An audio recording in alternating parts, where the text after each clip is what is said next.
woke at 6 in the morning. The gray light of dawn filtered through my bedroom blinds, hinting at a calm day in Lakebridge, a mid-size American city where I've lived for over a decade. My name is Grant Carson, a single father of 2 teen boys and a man who happens to chair our state real estate board. Not that many of my neighbors realize. I take pride in blending into the suburban sprawl. Some folks might recognize me from local charity events or short interviews on real estate regulations, but typically, I'm just the friendly dad next door. That morning, I planned to enjoy a rare day off. Over coffee, I glanced out the kitchen window, noticing something strange on the 3rd floor of my townhouse. A flurry of motion at the rooftop level. Rooftop? My mind snagged on the thought. Sure, I had a flat roof, but it was never used for anything more than storage access. The clank of metal echoed through the crisp air. My curiosity caught fire. I set down the mug, heart pounding. Without warning, the local Maplevale HOA had done irritating things before, like picky fines for minor yard violations. But this morning's noise suggested something bigger. I stepped into shoes, grabbed a light jacket, and headed to the 2nd floor balcony. From there, I could see the narrow ladder leading up to the roof hatch, and hear even louder commotion overhead. At the top of the hatch, I paused. The metallic clang of tools was unmistakable. Taking a breath, I pushed the hatch open. My jaw nearly dropped at the sight. 3 construction workers rolling out plastic sheeting and hammering support beams at the edge of the roof. Framing? For a pool structure? My mind reeled.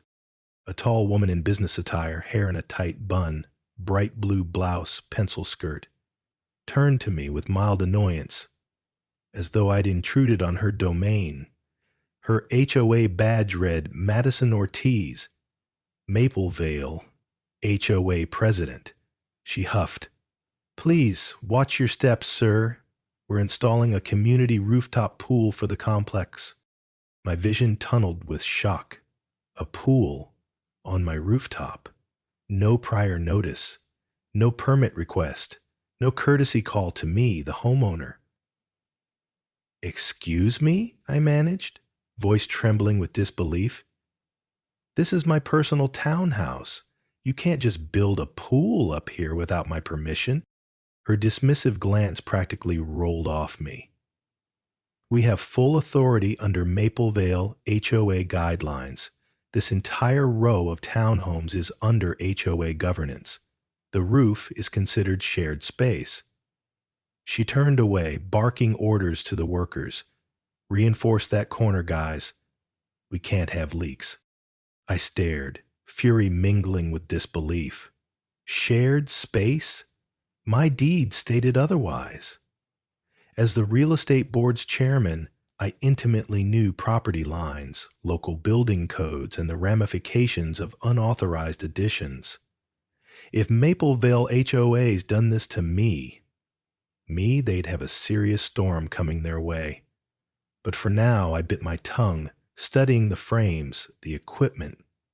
They had no idea whose property rights they were trampling. I descended the hatch, heart pounding as I relatched it. My phone buzzed with a text from my older son, Mark. Something about staying over at a friend's. I barely registered it. My mind whirled with how Maplevale HOA dared to claim they had full authority on my roof.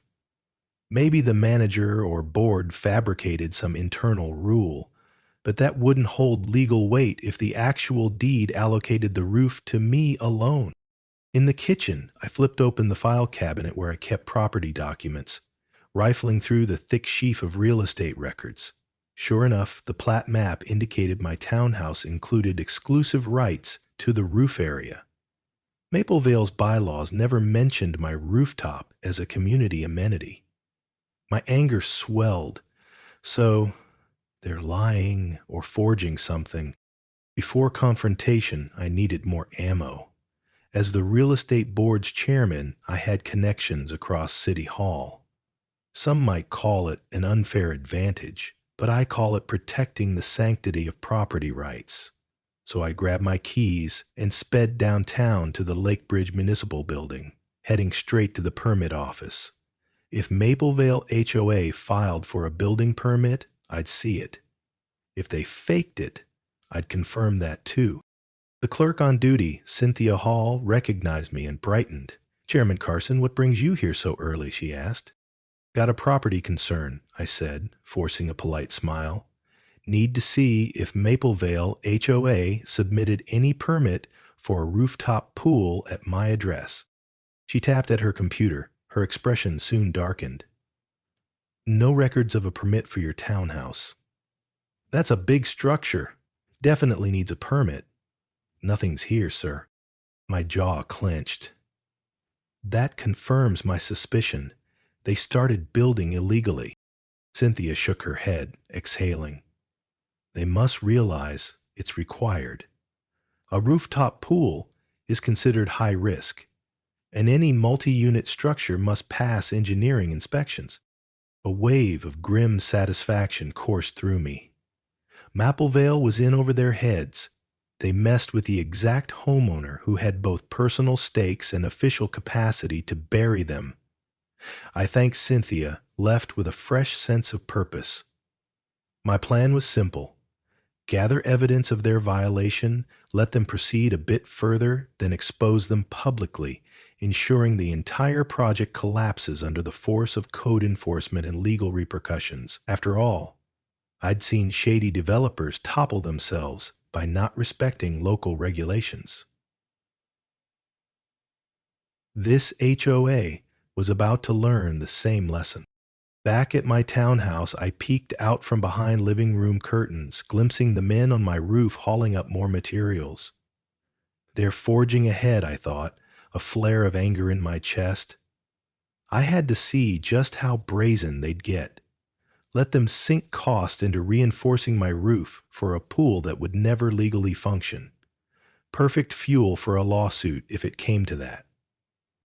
My phone chirped, my neighbor, Elena, calling. We'd become friendly over the years. "Grant," she said, voice hushed, "I just saw Maplevale folks lugging huge pipes onto your roof. They told me it's a shared amenity for the complex. That's news to me. I never voted on it." I sighed. "They're going off the rails, Elena. I'm on it. For now, don't worry. But heads up, there might be a big confrontation soon." She paused. "I trust you. Let me know if you need help. They can't just do whatever they want." After we hung up, I scrolled the Maplevale HOA website. Sure enough, a front-page announcement. "New rooftop pool initiative to enhance community lifestyle, grand opening soon." My stomach lurched at the sheer gall. They promised residents a pool with panoramic city views, claiming it was fully approved. Approved by whom? Their lies stacked up. Then I found her name. Madison Ortiz, HOA president. The site boasted about her visionary leadership, referencing expansions like a new clubhouse, an updated gym. Possibly the pool was her next crown jewel. But if she thought I was a passive occupant, she was about to discover otherwise. That evening, I texted my contact at the local building inspection office, Lauren Pierce, asking if the HOA filed anything for structural modifications. Her reply was quick: "No permit." "That's a serious violation. If I get an official complaint, I can issue a stop work order." I thanked her, explaining I'd file a formal complaint soon. But I wanted Maplevale to keep forging ahead for a bit longer, so any half-truths or shady dealings would emerge fully. Let them sink themselves. Meanwhile, a part of me fumed at their arrogance. My roof turned into a watery playground for yapping dogs and rowdy gatherings. The mere idea was infuriating, but I bit back the anger, reminding myself how vital it was to remain calm. The bigger their violation, the louder their crash. And if Ms. Ortiz tried doubling down, I'd have all the justification to unleash not just city inspectors, but the entire real estate board's authority. They had no clue who they were messing with. A few days later, Maplevale HOA announced a press conference about exciting developments in community amenities. My contacts hinted Ms. Ortiz would highlight the rooftop pool as a prime example of the HOA's forward-thinking approach. The nerve! She was about to brag publicly about illegally building on my property. Perfect. This was the time to gather more evidence, possibly humiliating them once facts emerged. The conference was held in the upscale Maplevale Community Center. I arrived inconspicuously, wearing a casual jacket and jeans, blending among the audience. A podium stood at the front, flanked by potted plants. A handful of local reporters milled about, notebooks ready. The air smelled of fresh coffee and a hint of disinfectant. Sure enough, Ms. Ortiz took the stage, smiling with practiced confidence. She wore a crisp navy blazer, her hair pinned back with not a strand out of place. "Welcome, Maplevale residents and media," she began, voice dripping with self-importance. "Our HOA strives to elevate living standards. Today, I'm thrilled to announce the near completion of a rooftop pool that will serve as a groundbreaking amenity for the entire complex." Polite applause from the crowd. My blood simmered.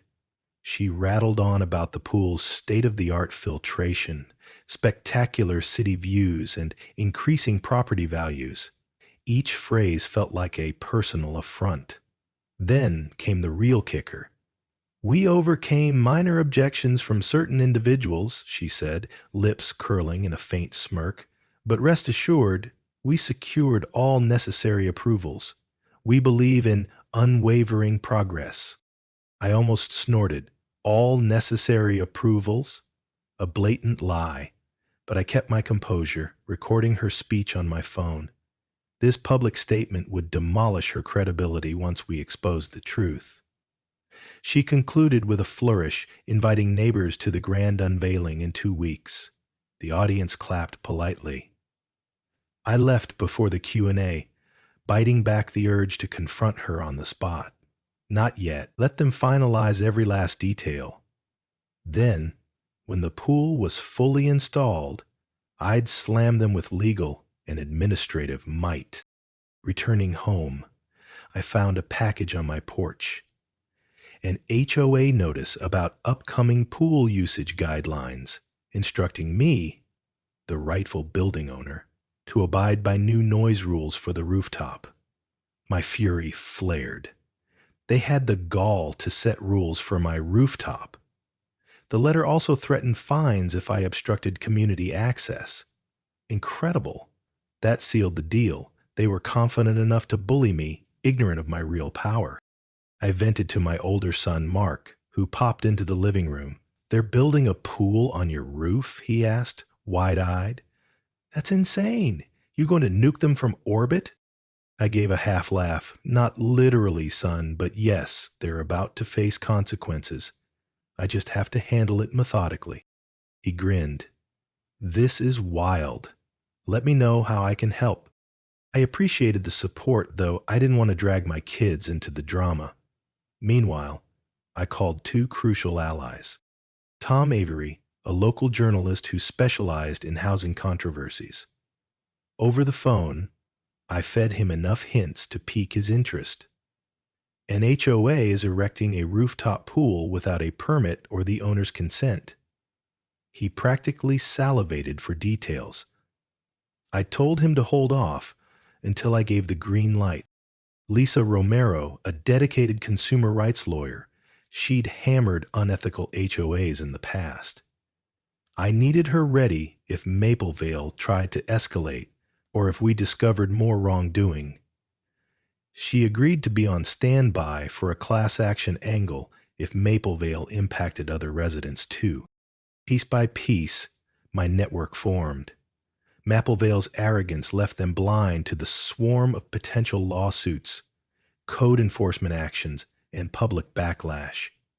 Soon, Ms. Ortiz's illusions about her unstoppable rooftop oasis would crumble under the relentless weight of evidence. Part of me almost felt sorry for them. One late afternoon, I heard more ruckus overhead. Power tools whining, metallic clangs reverberating. Curiosity overwhelmed me. I decided to slip upstairs again, unannounced, just to see how far they'd progressed. Maybe they'd installed the actual pool structure or begun filling it with water. Water leaking into my living spaces? That's the final straw.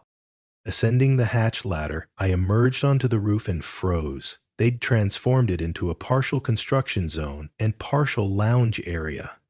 Wooden decking covered half the surface, lounge chairs stacked along one side, and in the center, a massive metal basin, clearly the pool's shell, rested on newly laid supports. A couple of workers fed a hose from a corner, presumably for water testing. My chest tightened at the sight. This was no small kiddie pool. It was a full-blown rooftop pool, large enough for a dozen swimmers. I coughed pointedly, startling a woman wearing a Maple Vale HOA vest carrying paint cans. She nearly dropped them. "Sir, this area is restricted," she stammered. I approached, controlling the rage. Restricted? On my own roof?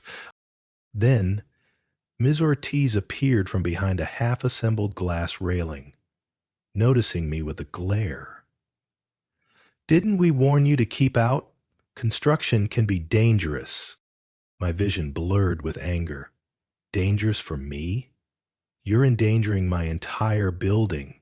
This structure can't handle a massive pool, and you have no permit. She pursed her lips. "We have a private arrangement. The city is aware." I barked a humorless laugh. Lies.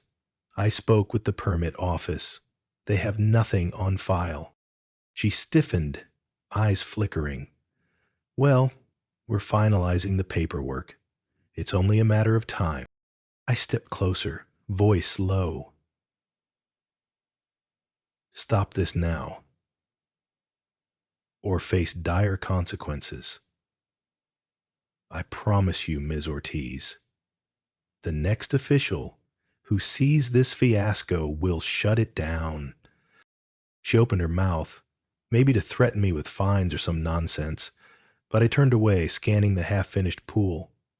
Inside, water glistened, an inch or two already seeping around the seams. If they kept going, a leak or structural collapse could cause thousands in damage. The thought enraged me anew. But I left without more words. The stage was nearly set for a catastrophic downfall, and I was more than ready to deliver it. 2 days later, the Maple Vale HOA scheduled their monthly board meeting at the local clubhouse. I decided to crash it, discreetly at first, to see if the rooftop pool was on the agenda. With Martin Delgado's blessing, I planned a public confrontation that would force them to admit their wrongdoing in front of residents. Let them try spinning it. The resulting uproar would help me finalize the city's involvement. That evening, I arrived early, wearing business casual attire, a baseball cap pulled low. The clubhouse was a sleek glass and brick structure near a manicured pond. I slipped into the back row of the meeting hall, about 24 residents milling about. Ms. Ortiz presided at a long table up front, flanked by other board members. Posters about community improvement projects lined the walls, showcasing the new gym upgrades, landscaping efforts, and yes, a rendered image of a rooftop pool. The meeting began with trivial matters, landscaping schedules, a dog run update. My mind simmered. Then Ms. Ortiz announced the big topic, rooftop pool progress. Applause from some corners. She praised the construction speed, ignoring the occupants' repeated complaints.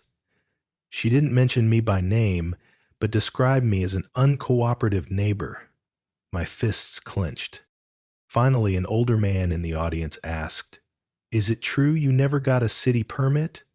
Or the owner's permission? Ortiz forced a thin smile.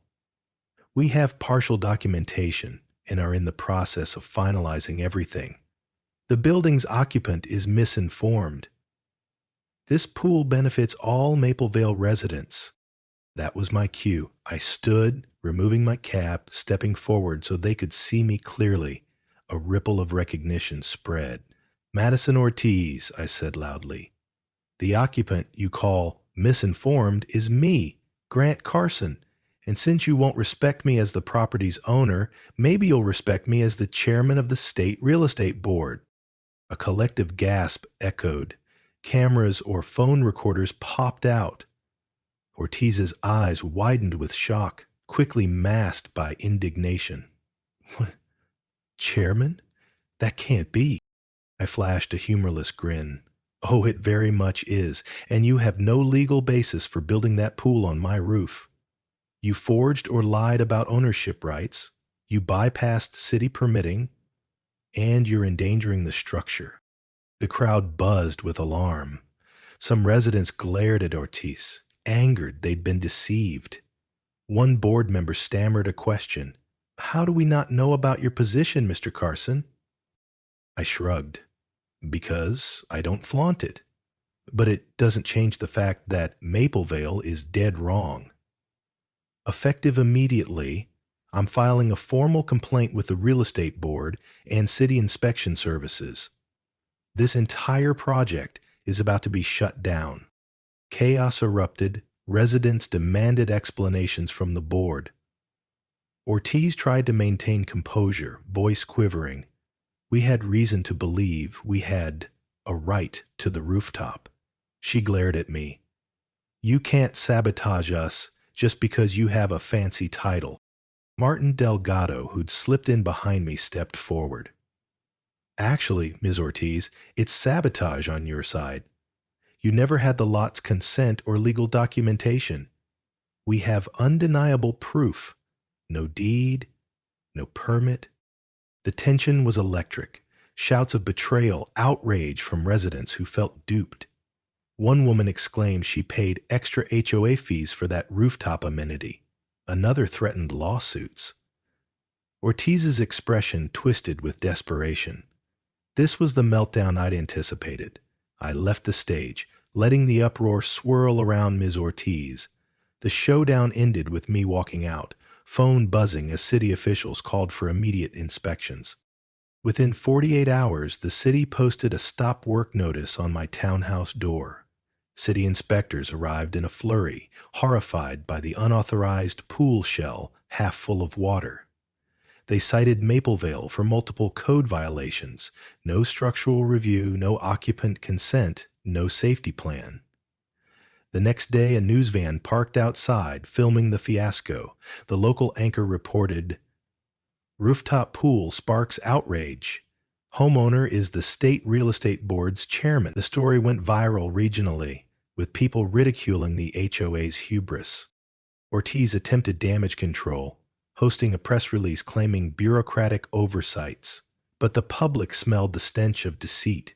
Her board faced a revolt as members resigned rather than defend the fiasco. Furious homeowners demanded refunds of the special assessment used to fund the pool.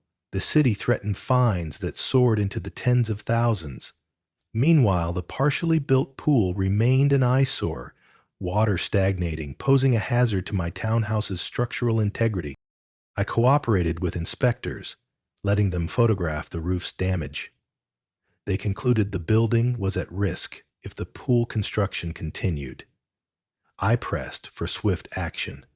Tear it down before leaks ruined my living space, and they agreed, issuing an order that Maplevale must remove all structures within 10 days or face further penalties. The meltdown was glorious in a sense. The unstoppable HOA discovered it was far from unstoppable, especially when crossing a property rights expert. Neighbors commended me, some even baking pies or bringing coffee in thanks. Others shared their own stories of Maplevale's petty tyranny, cheering that the board finally met its match. As I prepared for possible litigation, Martin Delgado reassured me, they have no defense. We'll push them to reimburse you for any damage or repairs to the roof." I nodded, gazing up at the deck remains overhead. A swirl of satisfaction coiled in my chest. They built that entire structure believing I'd fold. They never realized I could decimate them with a single phone call. But ironically, I hadn't needed to call in big favors. Maple Vale's blatant disregard for laws sank them on its own. A week later, as crews gingerly dismantled the pool shell piece by piece, I found Ms. Ortiz skulking near the sidewalk, observing the demolition with a haunted expression. She wore a simpler outfit now, no crisp blazer or commanding posture. She spotted me and stiffened. I approached calmly, the hum of saws behind us. "Mr. Ortiz," I said softly, "I assume you realize how misguided this was. Building a pool on someone's rooftop, forging permits. Did you think no one would check?" She pressed her lips tight. "I didn't forge anything," she murmured, arms folded. "Someone on my board told me they secured the rooftop as communal property. They insisted the city approved." I arched a brow, unimpressed. "So you never verified with me or the actual deed? That's negligence at best." "The blame's on you, as HOA president. I'm no naive occupant." She inhaled sharply. "Why didn't you come forward earlier about your role as the real estate board's chairman? You let us keep building." A grim chuckle escaped my throat. "I wanted to see how far you'd go. The more you built, the clearer the evidence. And here we are." Her shoulders sagged. "We thought we were improving Maple Vale. Now the HOA is facing bankruptcy from the fines. Everyone hates me." I felt a flicker of pity. "That's what happens when you trample on property rights. I'm still deciding whether to press criminal charges for trespassing, but the city is investigating, and you might face civil suits from your own residents." Her eyes brimmed with desperation. "Can't we settle somehow? Just pay for any repairs to your roof? I never intended personal harm." I studied her, reflecting on the havoc wrought. "We'll see what my attorney recommends. For now, focus on removing every scrap of that illegal structure. And never forget, Ms. Ortiz, property laws matter. You can't bulldoze your way into other people's spaces." She lowered her gaze. "I understand," she said quietly. Then she turned and slunk away, leaving me with the faint odor of guilt and chlorine in the air. Part of me wanted to be outraged further, but seeing her so defeated only confirmed the fiasco was near its end. The unstoppable HOA had destroyed its own illusions, learning a lesson about law they'd never forget. True to the inspector's deadline, Maple Vale's board paid a private contractor to dismantle the entire pool structure over the next few days. The process was messy. Water had partially leaked into roofing layers, requiring repairs. Martin Delgado stepped in to demand restitution, threatening suit if Maple Vale delayed. In a final humiliating blow, the city posted official notices that Maple Vale HOA was under investigation for forging or misrepresenting permit documents. Ms. Ortiz soon resigned from her presidency, replaced by a caretaker board. The leftover membership demanded a full financial audit, furious at how dues were wasted on a fiasco doomed from the start. When the dust settled, my roof was left with a battered patch requiring fresh sealing. Maple Vale coughed up funds for the repairs, narrowly avoiding my personal lawsuit for further damages. The city fined them heavily for building code violations, and talk of potential felony charges for forging documents swirled around the board's unscrupulous members. Meanwhile, the fiasco made local headlines. HOA's illegal rooftop pool sunk by real estate board chairman. My phone buzzed with calls from media seeking comments. I gave a brief statement. Property rights can't be trampled, no matter how well-intentioned a community project claims to be. Maplevale's attempt was misguided from day one. The public lapped up the story of an HOA overreaching, undone by their target's unexpected authority. Neighbors thanked me for standing up, especially those who'd endured Maplevale's meddling. Some residents lamented losing out on a free pool, but recognized the bigger principle. A local radio host joked, "Guess if you build on a chairman's roof, you better pack a life jacket, 'cause you're going down." Indeed, that humor captured the fiasco's essence. Maplevale soared too high on arrogance, only to plummet at the feet of property law. With the illegal pool demolished, I arranged for a roofing contractor to restore my townhouse's top. They replaced damaged beams, sealed water infiltration points, and repainted the hatch. Inspectors gave a final thumbs up, ensuring structural integrity was safe again. That moment, standing on my fully restored rooftop, gazing at the city skyline under a setting sun, I felt an immense relief. My sons teased me about how we nearly got a free rooftop pool, but we all knew the fiasco wasn't worth it. "We can build a legit hot tub someday," Mark joked, and I laughed, acknowledging that at least it'd be done with actual permits. Meanwhile, Maplevale HOA shrank from the public eye, focusing on damage control. The caretaker board publicly apologized to me, offering a written letter acknowledging their mistake and disavowing the prior administration's actions. Some residents insisted on new elections. Ms. Ortiz apparently moved away, her reputation in tatters. Word on the street said she might face charges if investigators confirmed she knowingly faked those documents. As for me, life settled back into a calmer rhythm. I returned to my usual duties on the real estate board, reviewing development proposals, ensuring building codes were fair yet robust. My colleagues teased me about the rooftop pool scandal, congratulating me for defending personal property rights so effectively. It served as a reminder that all the regulations we oversee matter on a personal level too. One quiet evening, I leaned on my newly repaired railing, admiring the city lights. That vantage point, once threatened by someone else's unauthorized pool, was now mine to enjoy peacefully. I reflected on the entire ordeal. How quickly an HOA's arrogance ballooned. How ignoring property lines spelled disaster. If they'd approached me properly, we might have negotiated some shared amenity. But they chose deceit, forging claims, trifling with local laws, and so they paid the price. Months passed, the fiasco faded from daily headlines, replaced by new controversies. But folks in Lakebridge still remembered how Maplevale's grand rooftop pool plan collapsed under legal reality.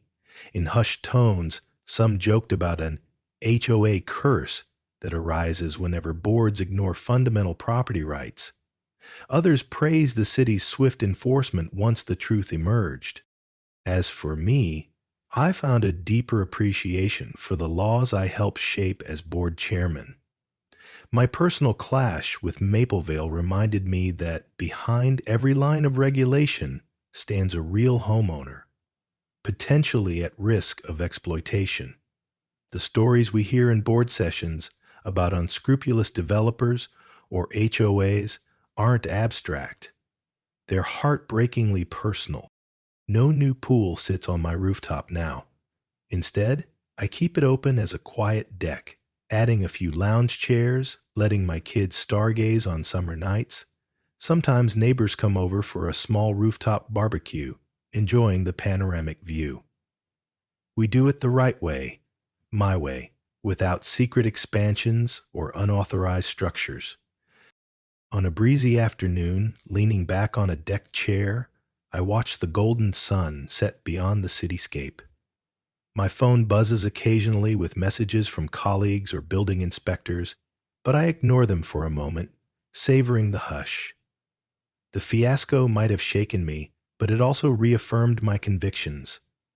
If you stand for property rights and if you hold a position of authority, you can defend your home from even the boldest intrusions. They built a pool on my rooftop without consent, only to discover I'm the real estate board's chairman, and their entire scheme fell apart the instant I said enough.